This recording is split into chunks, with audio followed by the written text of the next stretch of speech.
sin mayor preámbulo, vamos a continuar. Muy bien. Hemos visto la semana pasada, digamos, algunos mecanismos de protección a través de estos instrumentos de derechos humanos internacionales, ¿no? Ahora vamos a hablar dentro del ámbito interno nacional, ¿sí? Muy bien. Ustedes quizás escucharon de los procesos constitucionales, ¿no? A ver, tenemos 4 de ellos para tutelar derechos fundamentales. ¿Se acuerdan que hicimos la distinción entre derechos fundamentales y derechos humanos? ¿Cuáles son derechos fundamentales? Son aquellos establecidos en los tratados de derechos humanos, ¿no? Convención Americana de Derechos Humanos, Pacto de San José de Costa Rica, Carta de Naciones Unidas, etc. Y cuando hablamos de derechos fundamentales, nos estamos refiriendo a aquellos que son o constitucionales, son establecidos en el ámbito interno a través de la Constitución. ¿Se acuerdan? Muy bien. Entonces, pero estos derechos se pueden defender al interior de los derechos del Estado peruano específico. Derechos humanos y derechos fundamentales a la vez. Por supuesto que sí. A través de los procesos constitucionales de la libertad esencialmente. Y estos están establecidos en la Constitución como en el Código Procesal Constitucional. Tenemos el proceso de habeas corpus, el proceso de amparo, el proceso de habeas data y el proceso de cumplimiento. Rápidamente, ¿en qué consiste cada uno de ellos? El proceso de habeas corpus sirve para la tutela de los derechos fundamentales o constitucionales a la libertad personal y a los derechos conexos establecidos en el Código Procesal Constitucional. De nuevo, aprobado en virtud de la Ley 31.307. Pero tenemos también el proceso de amparo, que tutela otros derechos distintos a lo que son materias de tutela a través del proceso de habeas corpus y habeas data. Es decir, sirve para tutelar derechos de dimensión espiritual, de naturaleza cultural, económica y social. Tenemos el proceso de habeas data, que sirve para tutelar los derechos de acceso a la información pública y a la autodeterminación informativa. Y el proceso de cumplimiento para hacer cumplir a un funcionario o renuente alguna norma legal o que ejecute un acto administrativo para los cuales están obligados. Según nuestro sistema compartido de justicia constitucional, estos procesos deben ser conocidos o iniciados necesariamente ante el Poder Judicial. Es decir, las demandas referidas a los procesos de habeas corpus, amparo, habeas data y cumplimiento deben interponerse ante el juez constitucional, dependiendo del distrito judicial. Muy bien. Y eventualmente, o sea, pueden ser conocidos en doble instancia. Tenemos un esquema, lo vamos a aplicar rápidamente y de forma muy extraordinaria puede ser o eventual conocidos por el Tribunal Constitucional a través del denominado recurso de agravio constitucional. Muy bien. Entonces, antes de ir a ese esquema, diremos, según el artículo 2 del título preliminar del nuevo Código Procesal Constitucional, la finalidad de los procesos constitucionales son 2. Primero, garantizar la vigencia efectiva de los derechos constitucionales reconocidos en la Constitución. Ustedes habrán abierto muchas veces una Constitución. ¿Qué encuentran? Artículo 1 dice, por ejemplo, la persona humana es el fin supremo de la sociedad y del Estado. Artículo 1, y todos tenemos el deber de protegerla. Pero no solamente hay ese derecho, bueno, hay derechos de la persona humana, o la persona natural, de la persona de pie, a la vida, a la seguridad, sino también a la integridad física, a la integridad, libertad de tránsito, libertad y inviolabilidad de domicilio, y libertad de reunión, entre otros. Pero hay otros derechos más, ¿no? Libertad de expresión, libertad de derecho a la pensión, a la educación, a la salud, etcétera, etcétera. Pero también la persona natural, la persona jurídica tiene derechos fundamentales distintos, ¿no? Por ejemplo, en el caso de una empresa, ¿qué derechos tiene? Derechos a la imagen, a la reputación, a la libertad al trabajo, a la libertad económica, mejor dicho. la libertad de producción. Entonces, existen derechos fundamentales tanto de la persona natural como de la persona jurídica, establecidos en la Constitución.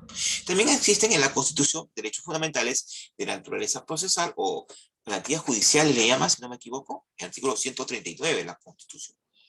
Pero, pero y ahí vemos, ahí vamos, pero también la finalidad de los procesos constitucionales que hemos señalado no solamente sirve para tutelar los derechos que están afincados en la Constitución, sino también aquellos derechos establecidos o pactados en los tratados de derechos humanos que ya hemos venido hablando desde la clase pasada y que es materia de este diploma.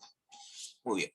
Además, la finalidad de los procesos constitucionales, y no solamente de la libertad de los cuatro señalados, sino también del proceso de inconstitucionalidad de acción popular y habeas data, es garantizar la primacía, la supremacía de la Constitución. ¿Se acuerdan ustedes? Kelsen, la pirámide kelseniana, Constitución, debajo normas infraconstitucionales, como leyes o normas con rango de ley. Debajo de ellas, las normas infralegales, como los reglamentos y las resoluciones administrativas de carácter general, en un tercer nivel, ¿se acuerdan? Entonces, en ese sentido, y encima de la Constitución se habla de las normas convencionales, los tratados de derechos humanos, pero no solamente de los tratados de derechos humanos, ¿saben? Sino también la jurisprudencia. Básicamente ustedes seguramente muchas veces han escuchado hablar de la jurisprudencia de la Corte Interamericana de Derechos Humanos, en temas sustantivos, en temas procesales, invocados por los jueces constitucionales y también, ¿por qué no? Y debería serlo así, por los abogados al momento de interponer su demanda. Muy bien. Entonces, en principio, a nivel interno, y para que se respete o se tutele o se restituya, digo yo, los derechos fundamentales constitucionales, los derechos humanos, se tiene que digamos, interponer estas demandas y que se respete y muchos de los derechos humanos también están en la Constitución de alguna manera, se restituye los derechos clasificados, derechos fundamentales, derechos humanos aplicados en la Constitución. Muy bien. ¿Cómo se expresa, cómo se restituye estos derechos? A través de los procesos constitucionales de la libertad y los otros procesos. Pero también la Constitución tiene fuerza normativa. ¿Qué significa esto? Que la Constitución tiene que ser obedecida tanto por gobernantes como por gobernados. Además, diríamos que en la Constitución que alberga derechos, valores, principios, derechos fundamentales de personas naturales como de las personas jurídicas. Entonces, aquí habría que ver una distinción en la clasificación de los derechos, de los procesos constitucionales. Son 7, previstos tanto en la Constitución como en el actual Código Procesal Constitucional establecido en virtud de la Ley 31.307.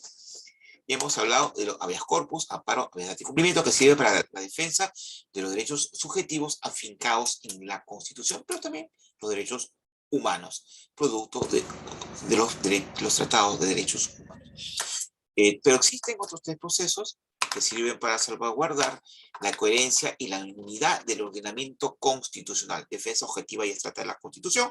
Nos estamos refiriendo al proceso de inconstitucionalidad, cuya demanda se interpone directamente ante el Tribunal Constitucional para que se derogue o expulse una norma del ordenamiento jurídico. Voy a un ratito sí. Aló, ¿sí?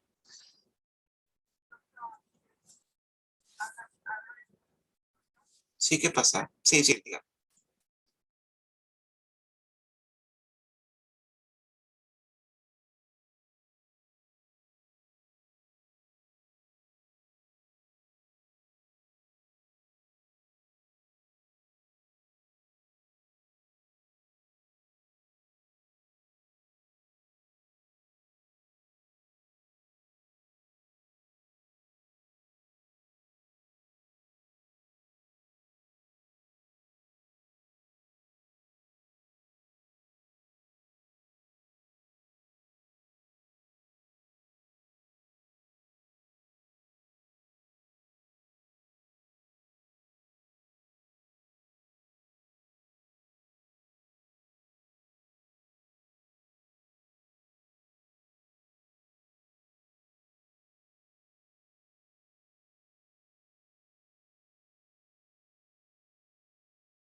Doctor, buenas noches. Disculpe, no se le escucha.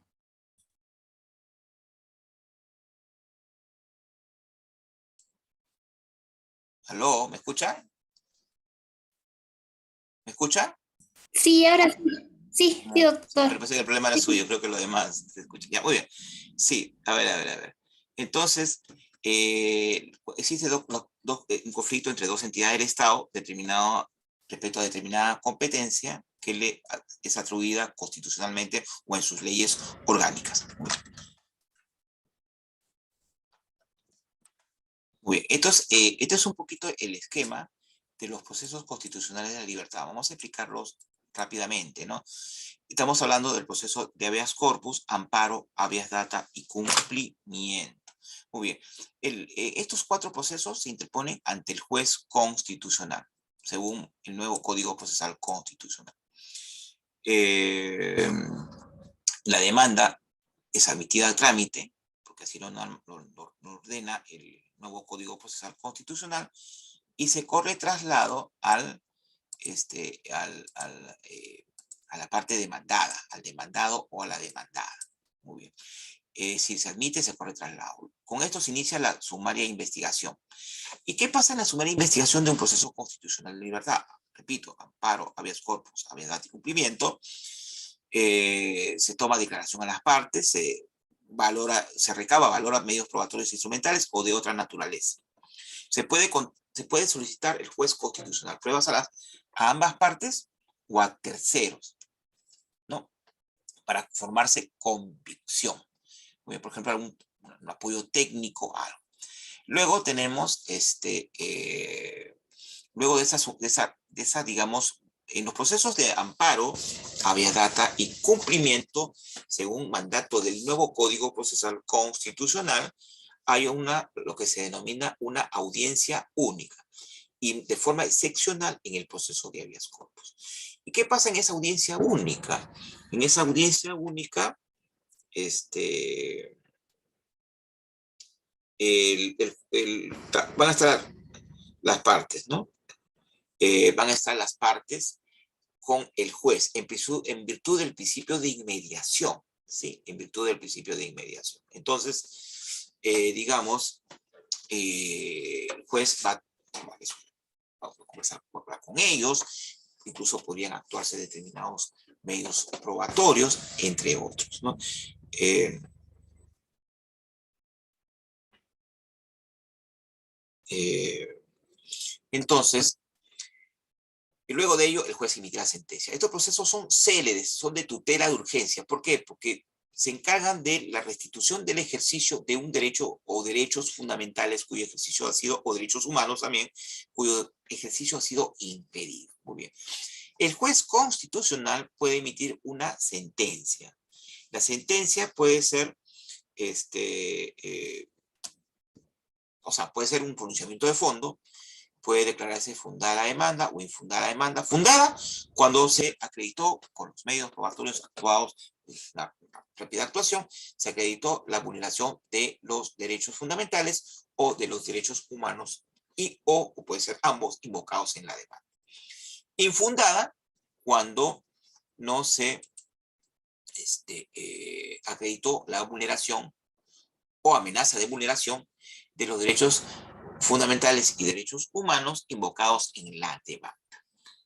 Y la demanda puede ser declarada improcedente, por ejemplo, por temas de urgencia. Un ratito, no se nos están comunicando. No sé, me piden que vaya a la lista de participantes y qué más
Muy bien. ¿Ahora sí se me escucha? Disculpen la breve introducción. ¿Sí? Sí, doctor, se le escucha perfectamente. Ya, ok, seguimos entonces. Muy bien. Entonces decíamos que aquí en primera instancia del Poder Judicial la demanda puede ser declarada fundada, infundada o improcedente. Improcedente por temas formales, por ejemplo, por temas de competencia o porque los derechos invocados en la demanda están fuera del contenido constitucionalmente protegido o carecen de relevancia constitucional y se refieren a un tema de mera legalidad o de legalidad que pueden ser conocidos y tramitados por en la justicia ordinaria. Muy bien. Ahora, acá, cabe recurso a apelación, sí, ¿no? En los procesos de amparo, habeas data y cumplimiento, se puede interponer un recurso de apelación dentro del plazo de 2 días hábiles contados a partir del día siguiente en que se notificó esta sentencia, 3 días hábiles. Y en el habeas corpus, 2 días hábiles a partir desde que se notificó esta sentencia o resolución. Y la apelación se interpone ante el mismo juzgado constitucional y luego de ello se interpone por lo general por escrito y en algunos casos se invocará la pretensión constitucional y los agravios, salvo en el habeas corpus. Muy bien. Concedido el recurso, los actuados se elevan a la sala constitucional, donde la sala, integrada por 3 jueces superiores, convocará a una audiencia de vista de la causa, donde informarán los abogados de las partes si así lo solicitan, ¿sí? Luego, la sala emitirá un fallo. Puede confirmar, puede revocar o puede declarar nula la resolución de primera instancia, es decir, puede declarar fundada, infundada o improcedente la demanda constitucional. Muy bien. Según el nuevo Código Procesal Constitucional, solamente están habilitados o facultados para interponer el recurso de agravio constitucional la parte demandante, cuando la demanda constitucional se declare infundada o improcedente y se interpone dentro del plazo de 10 días hábiles corridos a partir del día siguiente en que se notificó la sentencia de vista. Es decir, el RAC solamente es contra la sentencia de vista. Entonces, por ejemplo, si se declara fundada la demanda constitucional y se tuteló o se restituyó el ejercicio de los derechos fundamentales y derechos humanos de la persona natural jurídica, ahí, por regla general, no cabe impugnación alguna. Lo único que cabe es ejecutarse lo decidido por la sala constitucional. Muy bien.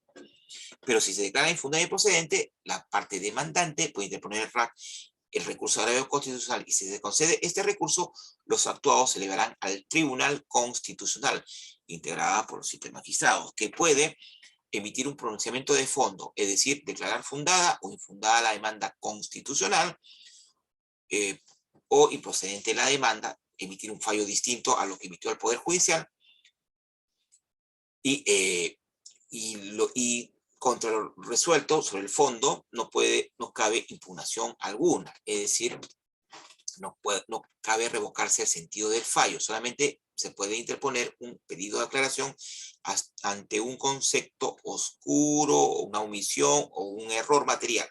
No cambia el sentido del fallo. Y contra el auto que declara improcedente la demanda constitucional procede el pedido de reposición que eventualmente podría cambiarse el sentido del fallo. ¿Qué pasa si la parte demandante digamos,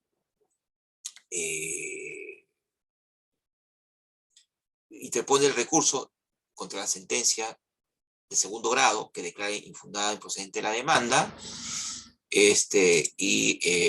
dentro del plazo de 10 días hábiles, pero la sala constitucional no le concede el recurso de agravio, puede interponer directamente ante el Tribunal Constitucional la queja por denegatoria del recurso de agravio constitucional, sobre un cuadernillo. Si el tribunal declara fundada la queja por denegatoria del recurso de agravio constitucional, le ordena a la sala, le devuelve el cuadernillo a la sala y le ordena que conceda el recurso de agravio constitucional y remita todos los actuados al Tribunal Constitucional para el pronunciamiento correspondiente. No olvidemos que la Judicatura Constitucional del Tribunal Constitucional es el órgano de cierre de la justicia constitucional. Ya ahí se agotó todo. Y si no estamos conformes, ahí viene el segundo paso. Podemos recurrir ante la Corte Interamericana de Derechos Humanos, por ejemplo. Es decir, alguien no está conforme con el fallo que dio el Tribunal Constitucional, independientemente del sentido de este fallo, puede recurrir ante la Corte Interamericana de Derechos Humanos, entonces que se convierte en una justicia supranacional de lo conocido por el Tribunal Constitucional. ¿Cuál es la finalidad de los procesos constitucionales de la libertad? Proteger los derechos constitucionales, pero también puede incluirse la protección de los derechos humanos, ¿no? De naturaleza individual o de naturaleza colectiva. Esta es una precisión que hace el nuevo Código Procesal Constitucional en su artículo 1. Es decir, no solamente se puede recurrir una persona a pie o una persona de forma individual, sino también de forma colectiva. Y cuando hablamos colectiva, no solamente nos estaríamos refiriendo a las empresas, ¿no? Sino también cualquier colectivo, cualquier asociación. Por ejemplo, una asociación, un colectivo afrodescendiente, Shipibo-Conibo, o de otra etnia de nuestro país, o puede recurrir también, por ejemplo, el colectivo LGTBI, a través de un representante que lo nombre, o cualquier otra. Entonces, la finalidad de estos procesos es reponer al Estado anterior a la violación o amenaza de violación de un derecho constitucional o disponerse de cumplimiento de un mandato legal o de un acto administrativo. Es decir, se interpone una demanda constitucional para que se reponga el ejercicio de un derecho fundamental constitucional o de un derecho humano cuyo ejercicio se ha impedido. Pues, se impide ejercer un derecho, entonces se interpone la demanda para que estos derechos pueda permitirse el ejercicio de estos derechos. Pero también puede existir una amenaza de violación de estos derechos fundamentales o humanos, pero la amenaza tiene que ser cierta e inminente, es decir, todavía no se ha efectivizado la violación de algún derecho, todavía no se ha consumado, pero existe, digamos, o sea, puede suceder dentro de poco, por eso se habla de inminencia, o si existe la certeza de que ello se va a producir. Y entonces, para eso se interponen los procesos de amparo, habeas corpus y habeas data. Y el proceso de cumplimiento, como lo dijimos hace unos minutos, sirve para que la autoridad o funcionario cumpla un mandato legal o un acto administrativo al que está obligado. Muy bien. La demanda. ¿Cómo se interpone la demanda de los procesos constitucionales de libertad?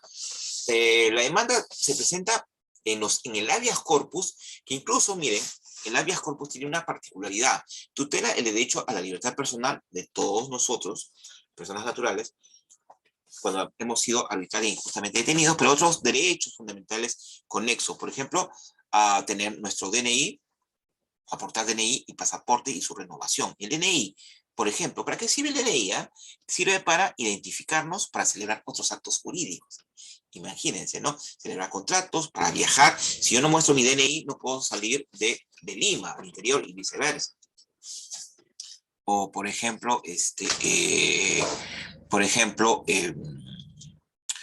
digamos, el pasaporte es el documento que me identifica a nivel internacional. Imagínense, ¿no?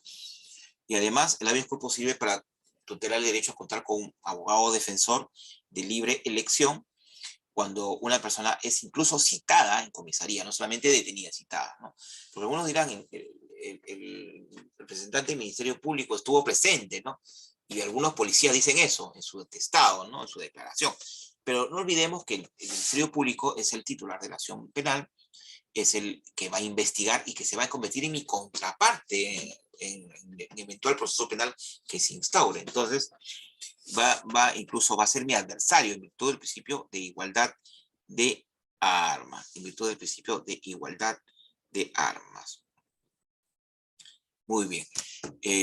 Después el habeas corpus sirve, por ejemplo, para tutelar el derecho a no prestar el servicio militar. Y ahí viene un tema. Yo solamente sé que esto va a significar una reflexión para ustedes en las partes finales de la clase del día de hoy. Por ejemplo, el servicio militar es voluntario y así lo establece el Código Procesal Constitucional en su artículo 33. ¿Sí? En su artículo 33. Pero, a ver, había una propuesta del gobierno que decía que debería ser obligatorio, ¿no? Debía restablecerse el servicio militar. Pero eso tiene que ver con el derecho de objeción de conciencia, ¿sí? El derecho de objeción de conciencia y este derecho es igual que el derecho a la salud, o sea, en el sentido de que una persona quiera, digamos, por una convicción, un joven, una convicción religiosa, política, ideológica, de cualquier, filosófica, no desea hacer el servicio militar o tomar las armas ni emplear la violencia, ¿no? Entonces, se debe respetar su derecho a objeción de conciencia, ¿sí? Y este joven dice, yo voy a servir a la patria, de adolescente, a través del estudio y del trabajo. Muy bien. Entonces, obligarle a ello me parece es un acto inconstitucional y contra los derechos humanos. Esa objeción de conciencia no se ha establecido lamentablemente en la Constitución, sino el derecho a la que siguen otras constituciones, ¿no? Además, nuestras Fuerzas Armadas no son reformatorios, pues de menores infractores. Un despropósito absoluto. Luego, el derecho que establece el habeas corpus, para citar algunos ejemplos rápidamente, tenemos, por ejemplo, el derecho a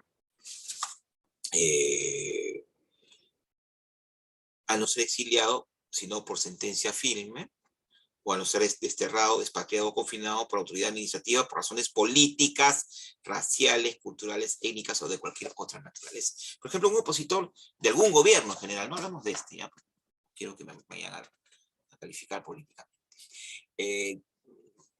Periodista de investigación dice, bueno, vamos a investigar a una persona, al régimen X de gobierno, por actos de corrupción, etcétera, ¿no?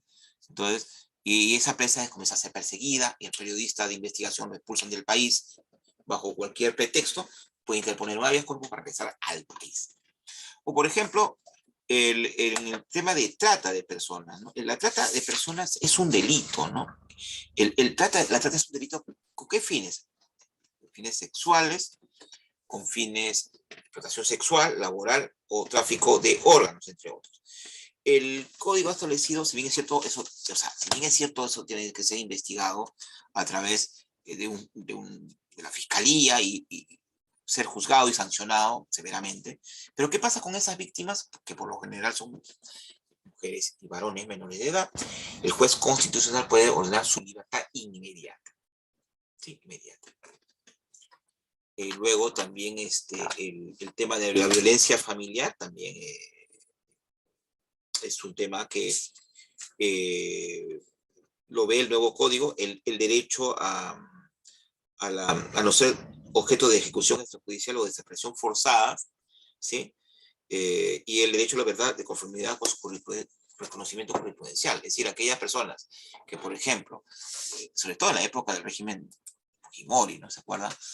Fueron desaparecidas, detenidas, y nunca más aparecieron por algunos excesos de las fuerzas del orden, se puede interponer una habeas corpus 50 años después para encontrar a esas personas con vida, sino sus restos para darle sepultura, y además se investigue y sancione estos delitos porque son delitos de lesa humanidad, violación de derechos humanos. Ahí guarda la ligación, se da cuenta ustedes, los derechos fundamentales con los derechos humanos. O por ejemplo, en el amparo, el derecho al matrimonio de personas del mismo sexo, o el derecho a la educación de una cadete de las Fuerzas Armadas, que porque sale embarazada, le dicen te damos de baja. Entonces ahí se está vulnerando el derecho no solamente a la educación, ¿no? Sino el derecho, esos son temas que tienen que ver con temas de género a la mujer, o el derecho a cualquier tipo de educación, etcétera, ¿no? Etcétera. Muy bien. La demanda en el habeas corpus, a diferencia de los otros procesos constitucionales, puede ser presentada por escrito o verbalmente, ¿no? Por escrito, manuscrito, por computadora, máquina de escribir, o verbalmente a través de los medios electrónicos, fax, correo electrónico, las redes sociales, internet, no sé, si son idóneos como en la hora, si está imposibilitado de interponerse la demanda. Pero cuando es verbal, el habeas corpus se puede interponer por escrito ante el juez constitucional. Y el juez constitucional levantará un acta donde lo único requisito que se señale es la sucinta relación de los hechos y que pueda ser eso plasmado, no importando la estructura de una demanda, y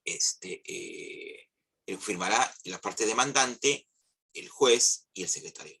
En el habeas corpus, a diferencia de los otros procesos, la demanda se puede interponer de lunes a domingo, incluyendo feriados, las 24 horas del día. ¿Por qué? Porque está en juego un derecho tan importante, ¿no? De la libertad personal. Entonces, en el habeas corpus, el amparo, habeas de cumplimiento, si la demanda se interpone de lunes a viernes de 8 a 4:45 y ante los juzgados constitucionales. En el habeas corpus no se requiere poder de representación, cualquiera puede interponer una demanda sin necesidad de firma de abogado, lo que no sucede en el amparo, habeas data y cumplimiento. Además, las demandas en el amparo, habeas data y cumplimiento tienen que tener la estructura de una demanda, pues, que son designación del juez ante que se interpone, nombre, identidad y domicilio procesal del demandante, nombre y domicilio del demandado, relación numerada de los hechos que se hayan producido o se están en vía de producirse, amenaza, violación, los derechos que se consideran violados o amenazados, el petitorio que comprende la determinación clara y concreta de lo que se pide, la firma del demandante de su representante apoderado. Y esta es una incorporación importante en el nuevo Código Procesal Constitucional. En los lugares donde predominen el quechua, el aymara y demás lenguas aborígenes, la demanda por escrito verbal puede ser interpuesta en esos idiomas. Entonces, ¿eso qué va a obligar? A la Junta Nacional de Justicia, al Poder Judicial, que, designe jueces y juezas, secretarios y secretarias de demás operadores de justicia, que hablen y escriban en esos idiomas. Mientras tanto, ¿cómo se suple? Se suple a través de un traductor o intérprete. Muy bien. Decíamos que las demandas en el habeas corpus por su especialísima naturaleza de tutela de derecho fundamental, libertad personal y derechos conexos, se puede interponer, no hay turno, lunes a domingo, las 24 horas del día, lo que no sucede en los otros procesos constitucionales de la libertad. Y una incorporación importante en el nuevo Código Procesal Constitucional es que en los procesos, estos procesos, cuando el demandante o la demandante no cuente con medios económicos suficientes o se encuentre en situación de vulnerabilidad, pueda recurrir al defensor de oficio. Defensa pública, ¿de quién? Del Ministerio de Justicia y Derechos Humanos. Y si fuera posible, especializados en materia constitucional y derecho procesal constitucional. ¿Se dan cuenta? De alguna manera, el código está haciendo posible el acceso a la justicia constitucional y en materia de derechos humanos. ¿Quién representa al Estado? Dice el procurador público, ¿no? El procurador público, porque ustedes saben que muchos de los que vulneran derechos fundamentales o amenazan derechos fundamentales son el Estado a través de los diversos funcionarios, ¿no? ¿Quién los representa? Los procuradores. Procuradores, por ejemplo, del Poder Judicial, Ministerio Público, del Ministerio de Defensa, etcétera, etcétera, etcétera. Prohibición del rechazo liminar en las demandas constitucionales de tutela de derechos fundamentales y derechos humanos. De conformidad, dice el artículo 6 del título preliminar, de conformidad con los fines de los procesos constitucionales de defensa de derechos fundamentales, incluiríamos derechos humanos, en estos procesos constitucionales de habeas corpus, amparo, habeas de cumplimiento, no procede el rechazo liminar de la demanda. Como si sucedía con el derogado Código Procesal Constitucional. ¿Qué significa esto? Que los jueces, bajo ninguna circunstancia, los jueces constitucionales decimos, pueden rechazar o declarar improcedente in limine la demanda. Tienen que admitirla a trámite sí o sí. Aunque la demanda carezca de contenido constitucional y derechos humanos, aunque la demanda sea un abarracho, un expósito, un absurdo, o de fuera del contenido constitucionalmente de los derechos invocados. Muy bien. Entonces tiene que admitirlo. Pero hemos visto en la práctica, por ejemplo, ahora el Código Procesal Constitucional establece la competencia de los jueces. En el amparo, perdón, en el habeas corpus, ¿cuál es el juez competente? Es juez competente, el juez constitucional del lugar donde se vulneró el derecho o donde se amenazó el derecho fundamental o derechos fundamentales o derechos humanos. Muy bien. O del lugar donde se encuentre el detenido y o desaparecido. Por ejemplo, si en Arequipa una persona es detenida y desapareció, ¿qué juez será competente? El juez constitucional de Arequipa, no el de Lima. Antes se podía interponer en Lima y conocer por delegación o por encargo el juez de Arequipa. Ahora es el juez de Arequipa. Pero ¿qué pasa si la esposa, por ejemplo, de este detenido desapareció, interpone su demanda en Lima? ¿Qué pasa con ellos? Como los jueces están prohibidos de rechazar liminalmente la demanda, ¿qué hacer? La solución que encontró el Poder Judicial es que el juez de Lima, en lugar de rechazar in limine la demanda, declarar improcedente por competencia, la remite al juzgado constitucional de Arequipa, con todos sus actuados, con sus pruebas y demás anexos, para que asuma competencia y admita a trámite la demanda, y realice la sumaria investigación, y restituya, de ser el caso, los derechos fundamentales y derechos humanos vulnerados. Muy bien, en el amparo, ¿cómo se establece la competencia? De forma similar, donde se amenazó o se vulneró el derecho, donde domicilia el demandante o donde domicilia el demandado a elección del demandante. En el habeas data es donde se vulneró los derechos o amenazaron los derechos de acceso a la información pública y a la autodeterminación informativa, y en el cumplimiento, domicilio, donde igual no se esté cumpliendo esa norma legal o ese acto administrativo firme. Causales de improcedencia. Créame que muchas de las demandas que se interponen devienen en improcedentes, pues, ¿no?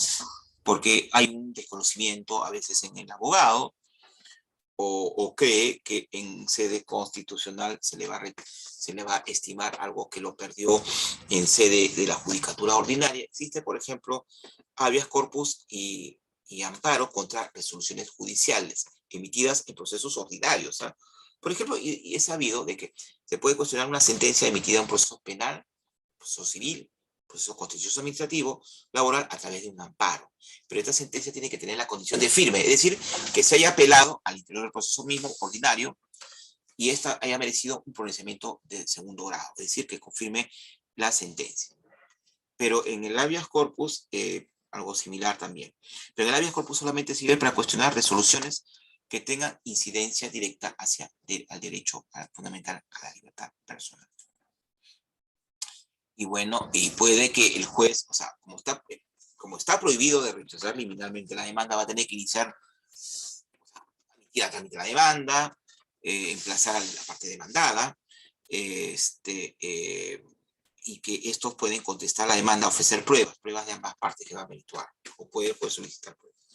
Pero el juez se da cuenta que al final de todo, el hecho y el petitorio de la demanda no están referidos en forma directa al contenido constitucionalmente protegido del derecho invocado. Es decir, que el tema, por ejemplo, es un tema legal y no es un tema constitucional.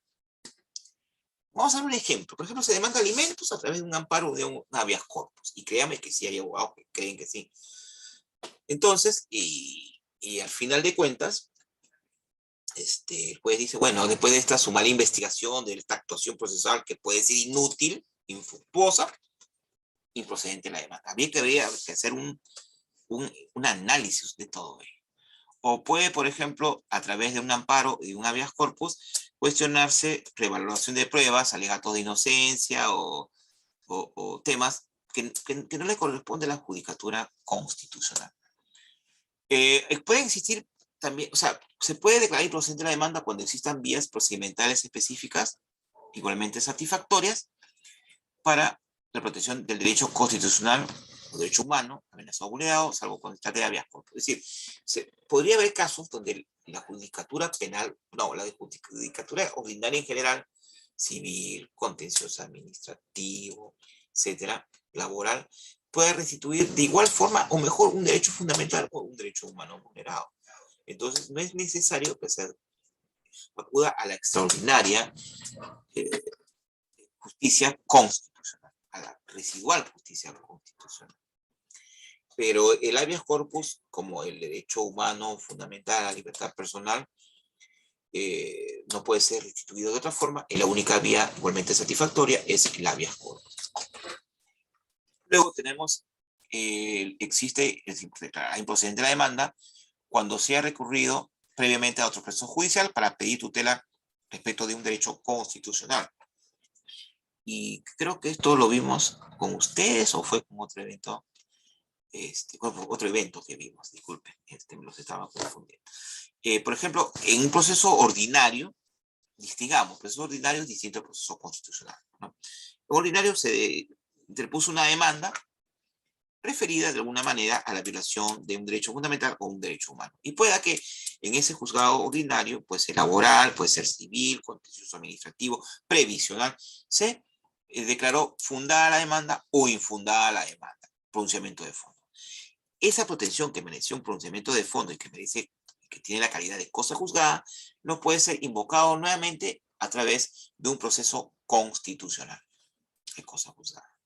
Luego, será improcedente la demanda cuando no se hayan agotado las vías previas, salvo en los casos previstos en el código, en el proceso de habeas corpus. Por ejemplo, un amparo, ¿no? Yo siempre suelo citar este ejemplo. Se cuestiona una norma tributaria por resultar confiscatoria, ¿no? Intereses leoninos, elevados, etc. Entonces, pero para ello, yo como contribuyente, como administrado, tengo que cuestionarlo a través del proceso administrativo ante la SUNAT, ¿no? Recursos, y ustedes saben los recursos previstos en la ley 27.444. Reconsideración, apelación, hasta causar estado, hasta que exista una resolución final.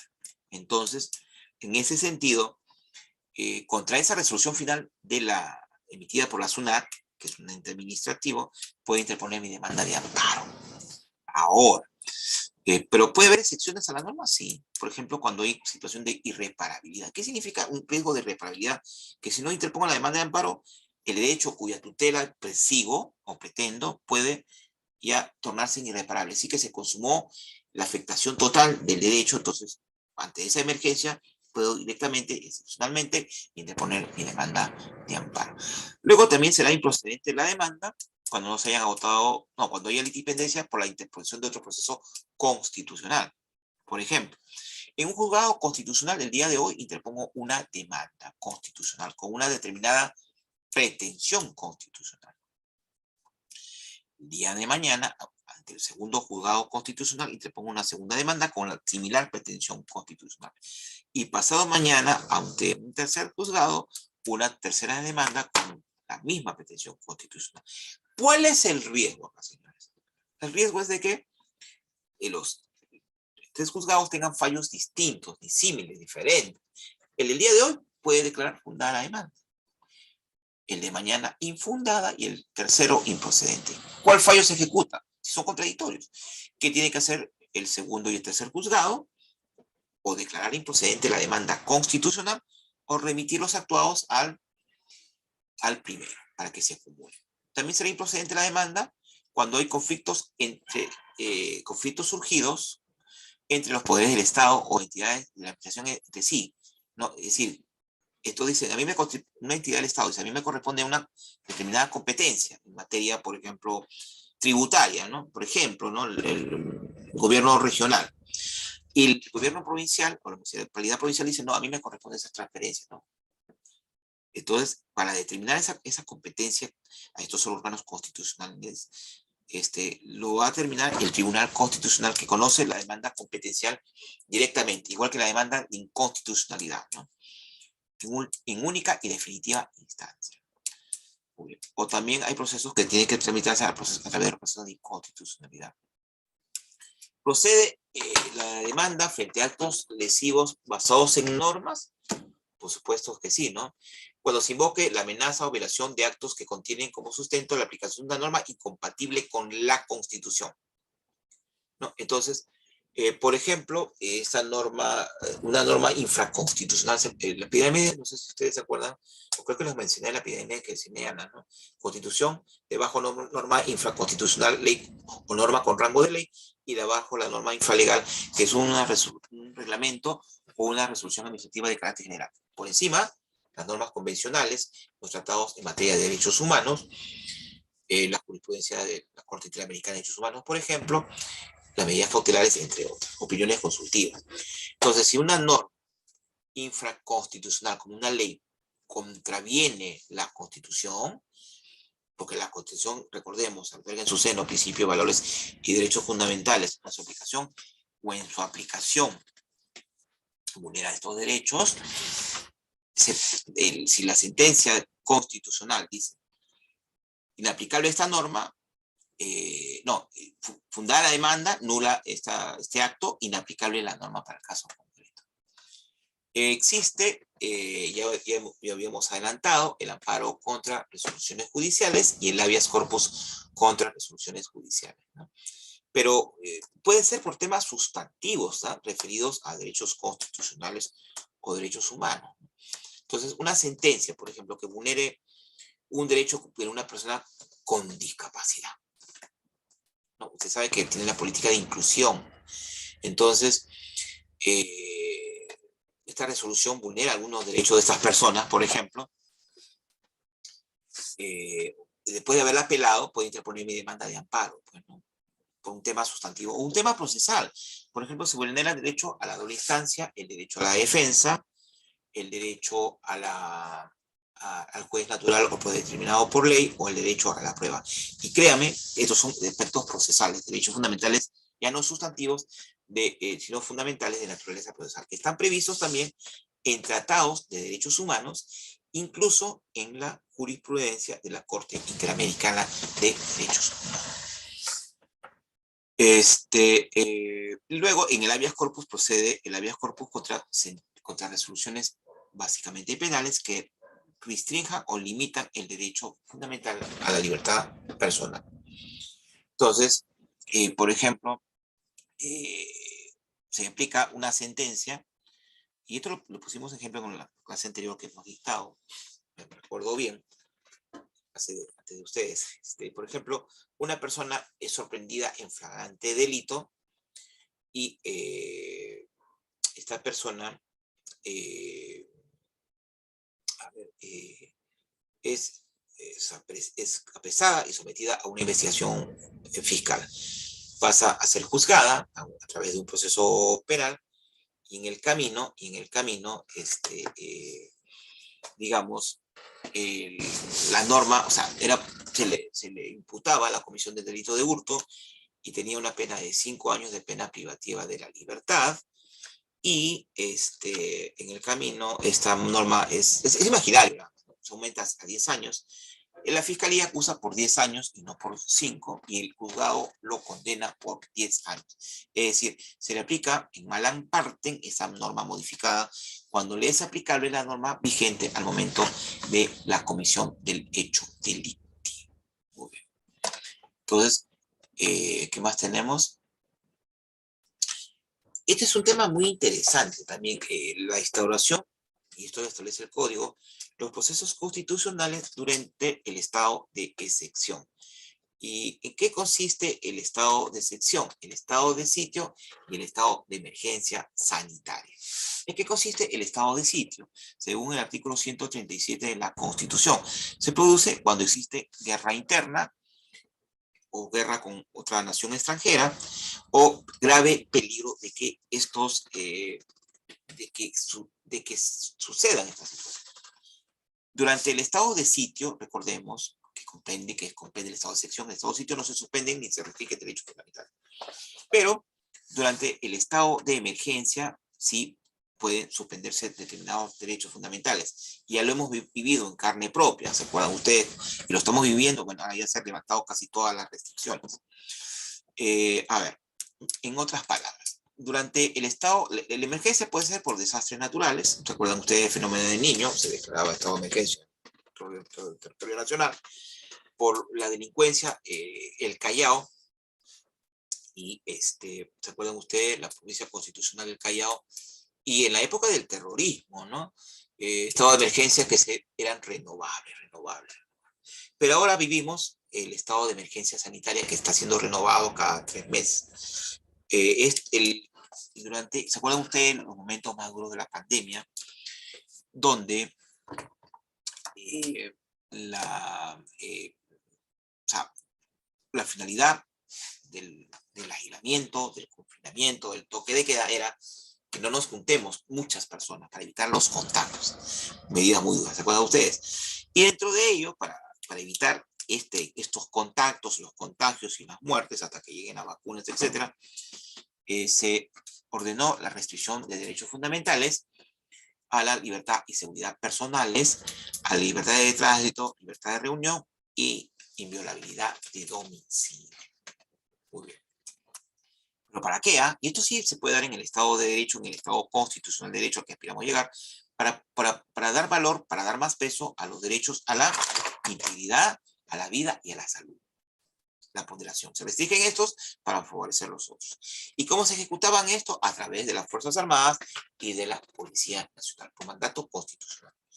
Pero puede que hayan excesos como que las han habido. ¿Se acuerdan ustedes? Durante el inicio de la pandemia, y esto es un caso que yo siempre lo llevo cuando dicto habeas corpus, en la televisión salió creo que a los 2-3 meses, durante la hora de toque de queda, se capturaron a unos jóvenes. Entonces, la captura de estos jóvenes, y estos jóvenes habían sido, bueno, para la redundancia, capturados por efectivos oficiales del ejército peruano, y uno de ellos, un capitán enorme, más alto que el jovencito, que tendría unos 17 años, le propinó 7 cachetadas y 7 agresiones verbales. No recuerdo, ustedes pueden googlear, aparece en Google, no estoy mintiendo. Y entonces, en ese sentido, le dice al final, esta vez te perdono la vida.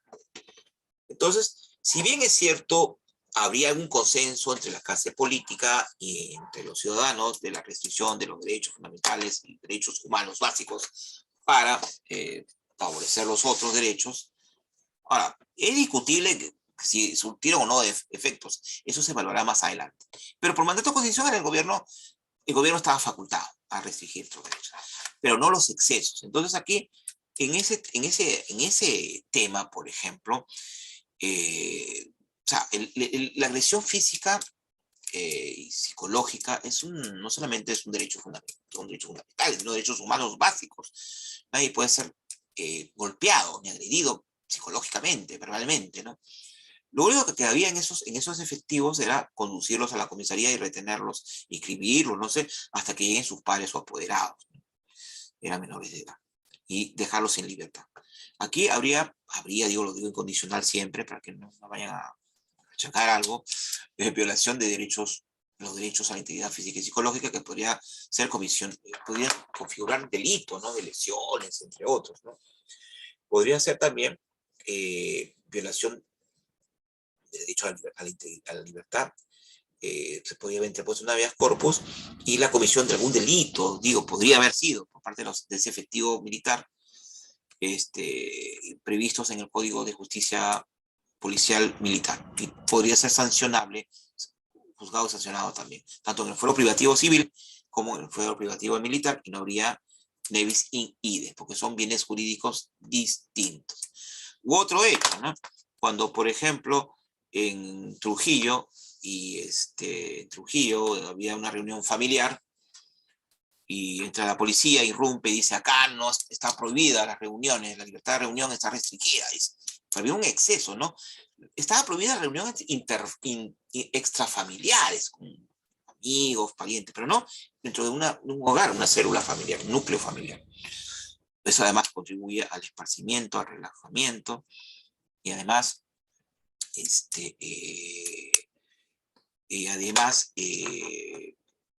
digamos, no estaban cometiendo un exceso, ¿no? Son padres, hijos, y abuelos, ¿no? Entonces, ahí hay un exceso a la Policía Nacional, con todo respeto, ¿no?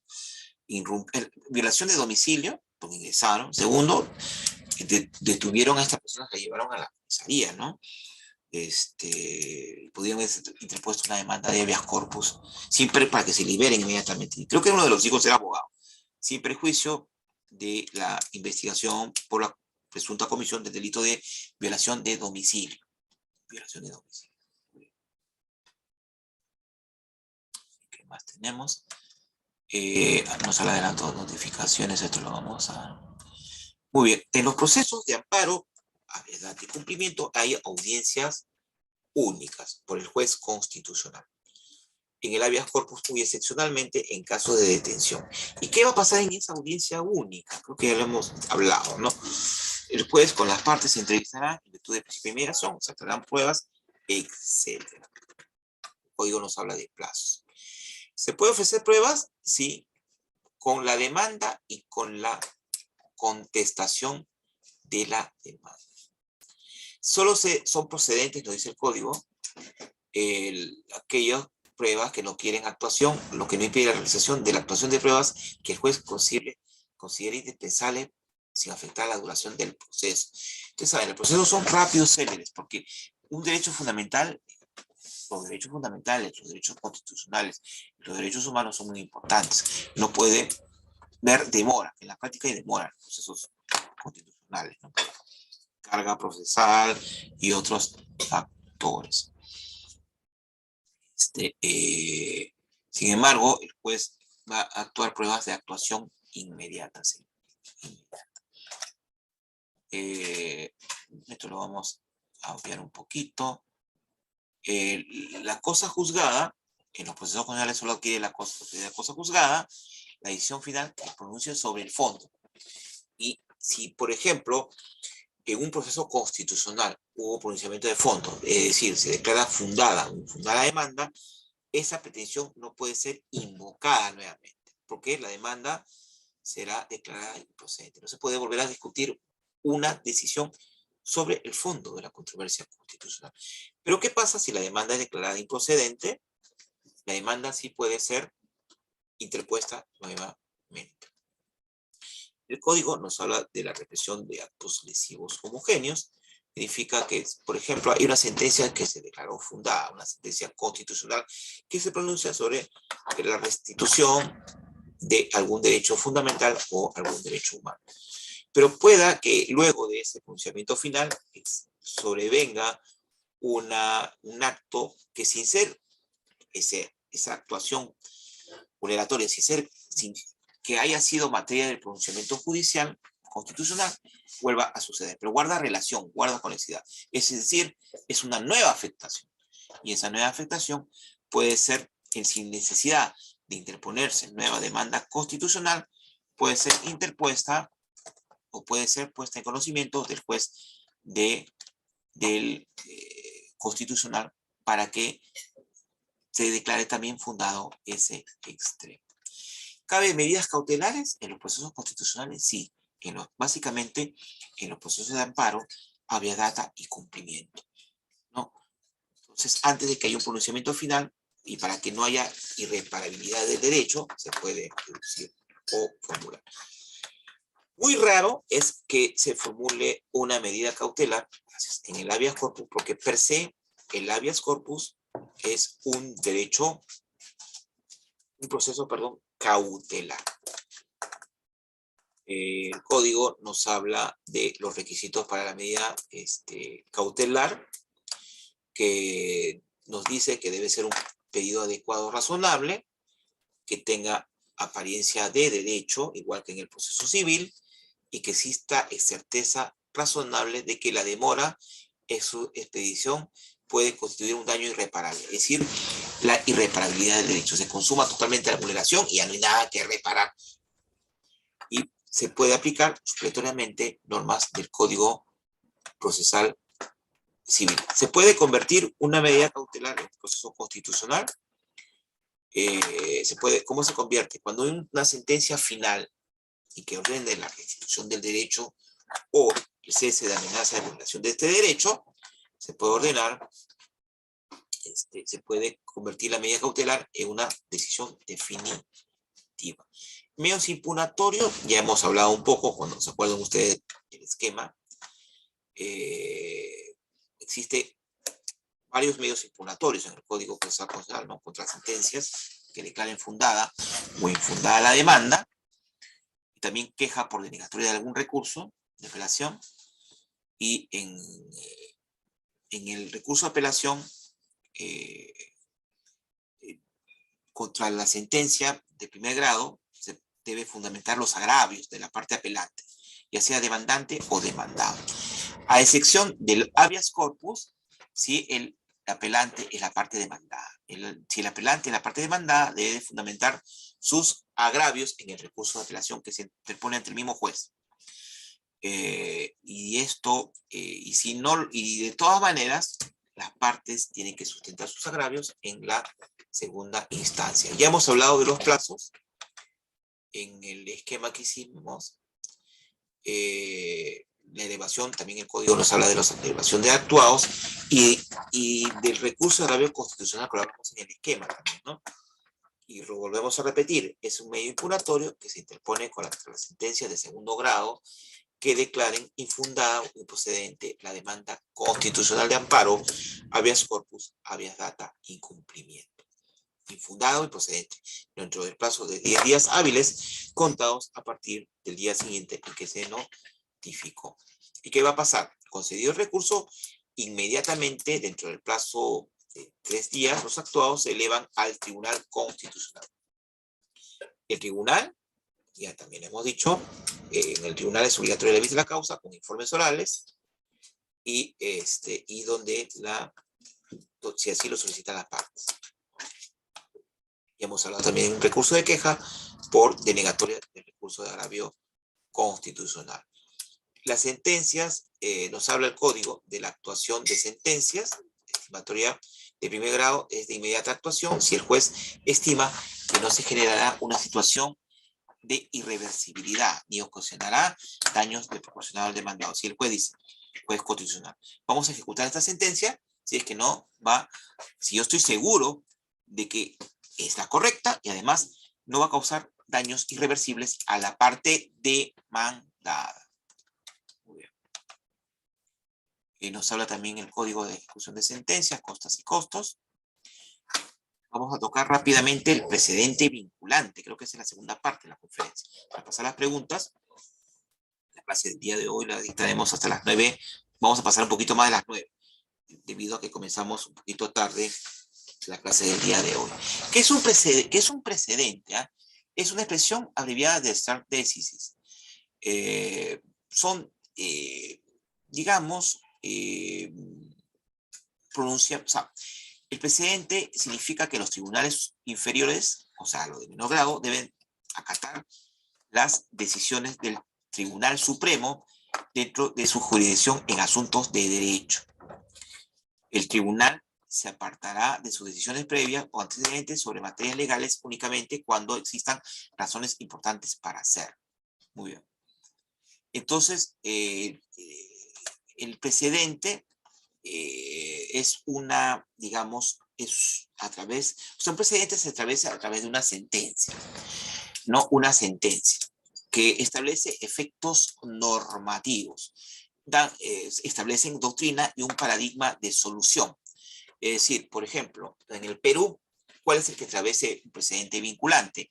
Un precedente judicial o un precedente vinculante, el Tribunal Constitucional, ¿no? Entonces, el Tribunal Constitucional tiene más de 40 precedentes en diversas materias, ¿no? En materia penal, habeas corpus básicamente, en materia de procesos de cumplimiento, tiene precedente en materia de arbitraje, en materia de amparos, etcétera, ¿no? Plazos razonables, entre otros. Entonces, el tribunal dice, yo establezco, o sea, sirve para llenar un vacío o una contradicción que exista, o una duda, por ejemplo, en la aplicación del Código Procesal Constitucional. Entonces, dice el tribunal, esta regla la establezco para que lo obedezcan tanto los jueces del mismo Tribunal Constitucional como los demás jueces de la Judicatura Ordinaria o la Judicatura Constitucional del Tribunal Constitucional, perdón, la Judicatura Constitucional del Poder Judicial, disculpe. Jueces y salas constitucionales. Entonces establezco a través de un precedente una norma jurídica que no está establecida en la ley. No está establecida en la ley. Entonces, establezco una norma que deben ser obedecidas, pero no solamente por los jueces constitucionales del Tribunal Constitucional y del Poder Judicial, sino también por los jueces de la Judicatura Ordinaria del Poder Judicial. Entonces, el tribunal establece una regla jurídica, ¿no?, que constituye precedente y que es una sentencia, o sea, que adquiere la calidad de cosa juzgada, Es decir, el Tribunal Constitucional aprovecha un determinado caso y dice, este caso no solamente lo voy a resolver, independientemente del fallo, del sentido del fallo, puede ser fundada o infundada la demanda, o fundada en parte. Pero en esa sentencia, el tribunal dice, vamos a establecer, a partir de los considerandos tales y tales, establezco las reglas. Y en el fallo se dice, independientemente de que si la demanda se declara fundada o infundada, dice, abajo se dice, lo establecidos en tales fundamentos constituyen las reglas jurídicas. Ahora, ¿un precedente puede quedar sin efecto? Sí, ¿no? ¿En qué casos? Cuando lo que estableció ya no sea necesario que se mantenga vigente, ¿no? Entonces, necesario, o por las circunstancias nuevas que han sucedido, o el precedente anterior no sea de utilidad. Para ello, el Tribunal Constitucional deberá establecer un nuevo precedente y decir que deja sin efecto el anterior precedente, ¿no? El anterior. Pero para ello, para crear, para modificar, para apartarse o dejar sin efecto un precedente vinculante, se quiere la reunión de pleno del Tribunal Constitucional o el voto conforme de 5 de los 7 magistrados del Tribunal Constitucional. Entonces,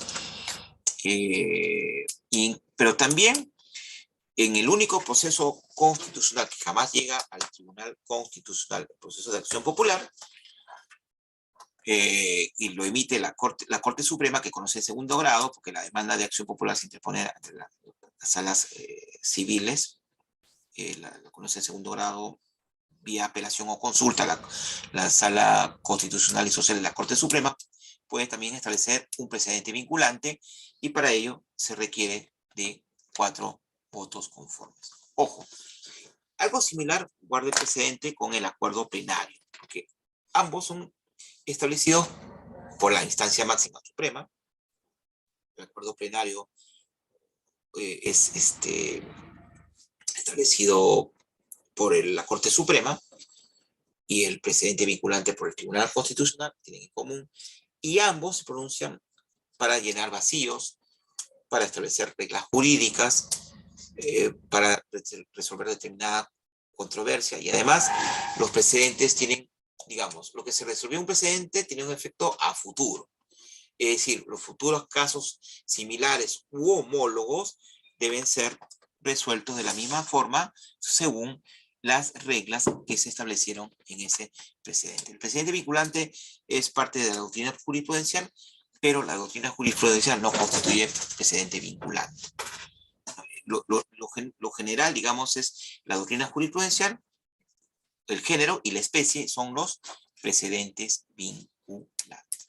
Ahora, la doctrina jurisprudencial es mucho más amplia, y sobre todo la doctrina jurisprudencial constitucional, que incluso en la misma sentencia constitucional se dice, esta doctrina es vinculante, es obligatoria. ¿Para qué? Para los propios jueces constitucionales y los jueces ordinarios. Son mucho más amplios. Pero hay doctrina jurisprudencial donde no se establece esa regla, pero en materia constitucional y materia de derechos humanos se sigue la regla jurisprudencial. Muchas gracias. ¿Preguntas, por favor?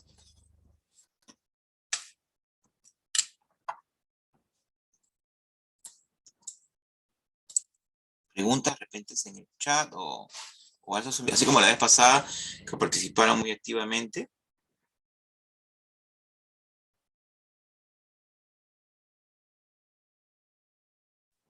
¿Preguntas? Vamos a ver si en el chat no hay preguntas. ¿Ah? ¿Ninguna pregunta tiene? ¿Ninguna? ¿Todo quedó clarísimo?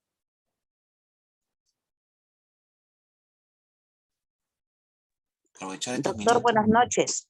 Adelante, Carmen. Creo que usted preguntó la vez pasada, ¿no? Intervino, ¿no? No, ¿Cómo muy bien, está, doctor? Felicitarle por su exposición. Muchas gracias. Todos sabemos que en la actualidad nuestros derechos humanos están siendo vulnerados de una u otra manera. Así es.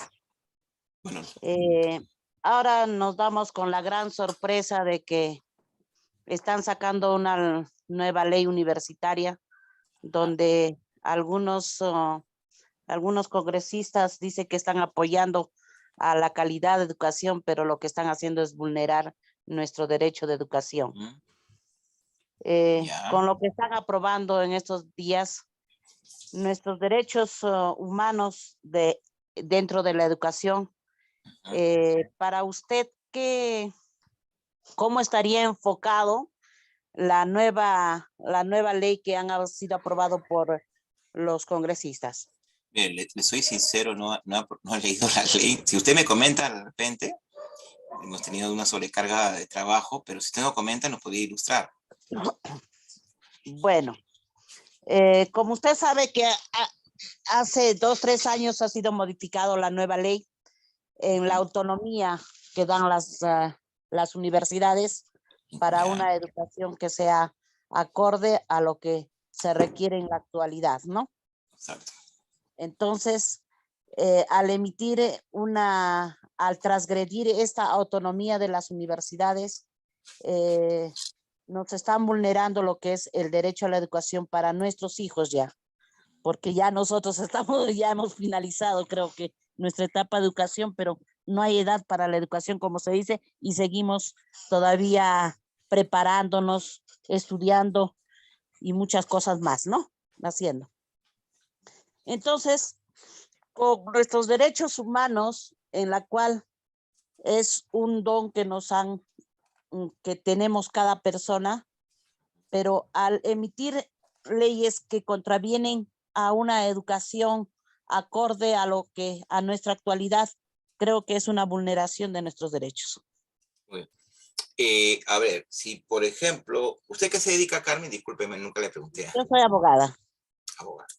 Si por ejemplo, hemos hablado del tema, la educación también es un derecho fundamental y es un derecho humano a la vez. En realidad, la distinción es metodológica porque a efectos hemos dicho, de la interpretación de demandas, de los conceptos, derechos humanos a nivel internacional, derechos fundamentales a nivel nacional, pero nada impide que se pueda hacer verdaderos derechos humanos a nivel interno, a través de esos procesos. Incluso a través de, esto me va a permitir ampliar un poquito más este concepto del derecho a la educación, que es un derecho humano, un derecho fundamental. Si, por ejemplo, digo, habría que analizar a fondo la ley. Si, por ejemplo, esta ley que supuestamente, ¿no? Lo digo siempre condicional, vulneraría, digamos, la autonomía, la SUNEDU, que es el órgano regulador de las universidades nacionales, en particular en nuestro país. Incluso hubo un proceso ¿se acuerda usted? De licenciamiento, ¿no? Que varias se quedaron fuera. No cumplían los estándares mínimos, ¿no? de educación superior a nivel internacional. Si fuera así, digo, el condicional, las partes que se sienten afectadas, en este caso la juventud, por ejemplo, podrían interponer una demanda de inconstitucionalidad. La demanda de inconstitucionalidad se interpone ante el Tribunal Constitucional Constitucional, así es. directamente, ¿no? Que resuelve en única definitiva instancia, en una hay audiencia, incluso se admite a trámite la demanda, se emplaza la parte demandada, los demandados casi siempre son o el Ejecutivo o el Congreso. Entonces, si algunos ciudadanos o algún sector de congresistas, la norma establece quiénes son los legitimados para interponer la demanda, no están conformes, pueden recurrir al Tribunal Constitucional. Podrían, digo, ¿no? Estarían facultados. ¿No? Sí, justamente estaba viendo las noticias hace rato, en el sentido de que ya hay un grupo de personas que han interpuesto ya una demanda ante el Tribunal Constitucional para que lo puedan. Pero lo más triste, es aquí que siendo nuestros congresistas los que han votado para que se dé esta ley, ahora tratan de, como se dice, borrar con el codo, ¿no? Decir que, ¿por qué sacan mi nombre que yo he votado por la ley? Creo que como nuestros congresistas son nuestros representantes del pueblo, ellos tienen que tener criterio antes de votar, antes de cualquier cosa, pero lastimosamente nos están vulnerando un derecho que es de la educación. Gracias. No, gracias, Carmen, a usted, a usted. No sé, ¿quieren hacer alguna otra intervención, comentario, crítica, discrepancia con este humilde servidor? Tuve una conferencia anterior y me dio gusto, les comento, la Corte Superior de Justicia de Arequipa, que una de las juezas tuviera una discrepancia conmigo, y eso me pareció bien, ¿no? De la discrepancia surgen las soluciones, como se dice, a los problemas. O sea, algunas otras preguntas tienen para ahí, colegas. Y de paso vamos aprendiendo también. Así es. No, yo aprendo, como yo decía la doctora, es una retroalimentación, yo tomo nota, le digo, ¿no? Para también tener en cuenta. ¿No? Otras intervenciones.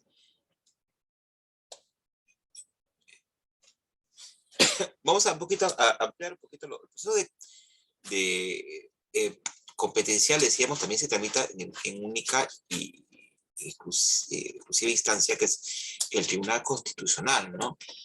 Ya hemos hablado de ellos un poquito. Entonces, el tribunal establece a cuál de las dos le correspondería determinada competencia. O ambas instituciones del Estado dicen, bueno, a mí no me corresponde y la otra dice a mí tampoco. Entonces, el tribunal establecerá a cuál de las dos le corresponde esa atribución, esa competencia, ¿no? El proceso de acción popular sirve para derogar o expulsar una norma infralegal que se encuentra en el tercer nivel, ¿se acuerda? Para que contravenga no solamente la Constitución, sino la que está por encima de ella, la norma infraconstitucional, o en su aplicación vulnere derechos fundamentales o derechos humanos. Entonces, esos son los mecanismos, digamos. En todo el proceso constitucional, en todo, creo yo, sin excepción, existe siempre latente o consustancial la vulneración o la presunta vulneración o la amenaza de vulneración de un derecho humano, de un derecho o varios derechos fundamentales, ¿no? Entonces ya saben ustedes. Y además el Tribunal Constitucional, como supremo intérprete de la Constitución y su máximo defensor, si considera que esa norma, en general, consideraría, no estoy diciendo que va a ser así, ojo, no puedo dar ninguna opinión, trabajo en el tribunal, además, si consideraría que esa norma, o cualquier norma, contraviene el derecho fundamental, por ejemplo, a la educación, y contraviene ese derecho que está, o vulnera el derecho a la educación, o contraviene ese derecho que está en la Constitución, podrá declarar la inconstitucionalidad de esa norma. Y declarar inconstitucional a partir del día siguiente de su publicación quedaría sin efecto. Y ya no sería obligatorio cumplir.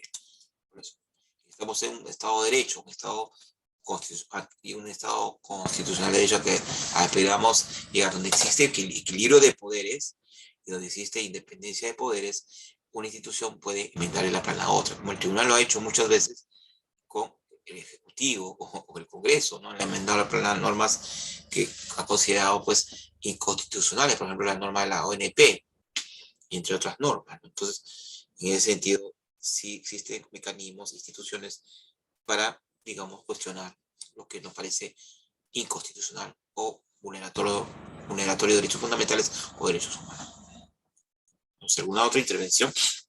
Y casi ya llegando al final. La próxima semana tenemos un tema muy interesante, ¿ah? Y el último que me toca a mí, creo que con eso me parece que cierran el diplomado, ¿no? Tenemos el módulo 4, la Corte Interamericana de Derechos Humanos y las resoluciones dictadas en contra del Perú. Interesante, ¿no? En la primera parte vamos a hablar sobre la convención, la comisión y la Corte Interamericana de Derechos Humanos, que forma parte de la convención. Y la segunda parte de la jurisprudencia. Nos hacen una pregunta aquí. Doctor, una consulta. ¿Una acción de inconstitucionalidad procede contra ordenanzas municipales? A ver, sí, en principio, a ver, un ratito, vamos a ver. Quiero refrescar un rato este tema, si me permiten. ¿Sí? Este tema.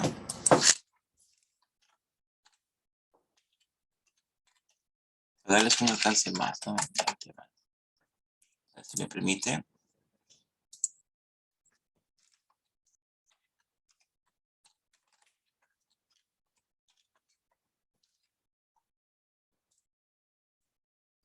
Por favor.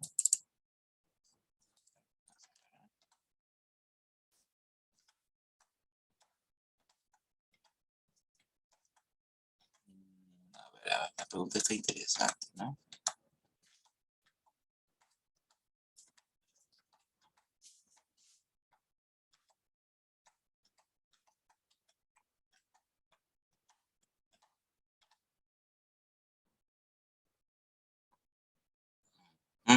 Exactamente. Sí. O sea, sí, exactamente. Una demanda de inconstitucionalidad procede contra ordenanzas municipales. Exactamente que sí. Y no solamente contra ordenanzas municipales, ¿ah? Mire, ve, contra normas que tienen rango de ley, contra leyes, contra decretos legislativos, decretos de urgencia, tratados que hayan requerido o no la aprobación del Congreso, reglamentos del Congreso, normas regionales de carácter general y ordenanzas municipales. Exactamente. Ojo, cuando estas ordenanzas contravengan la Constitución y en su aplicación vulneren, repito, derechos fundamentales y derechos humanos. ¿Sí? ¿Algunas otras preguntas, por favor, colegas?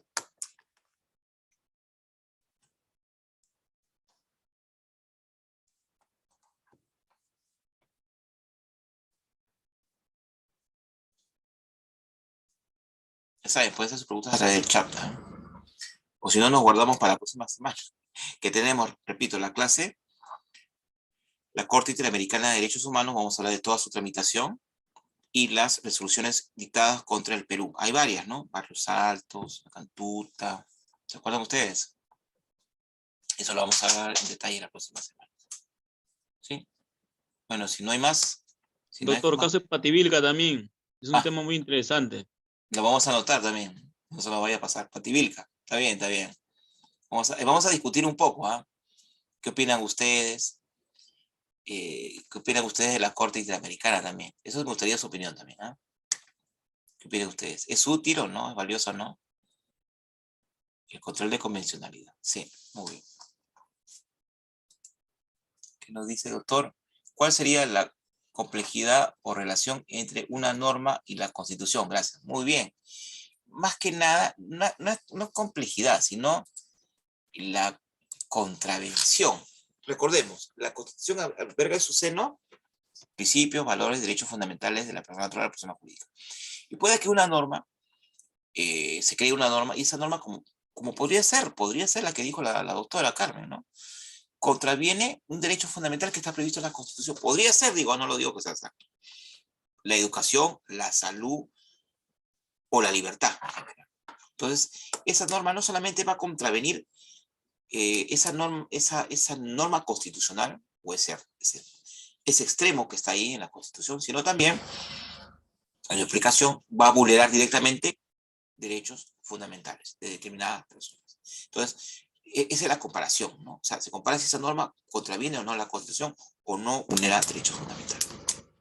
Muy bien.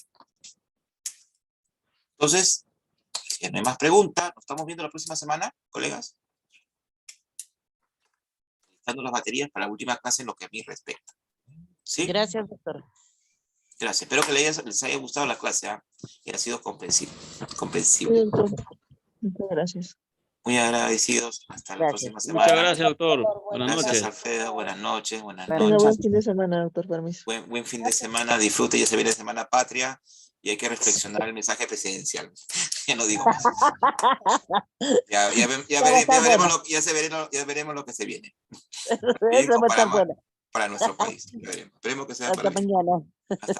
hasta la próxima semana. Cuídense mucho. Nos vemos. El jueves, doctor. Gracias.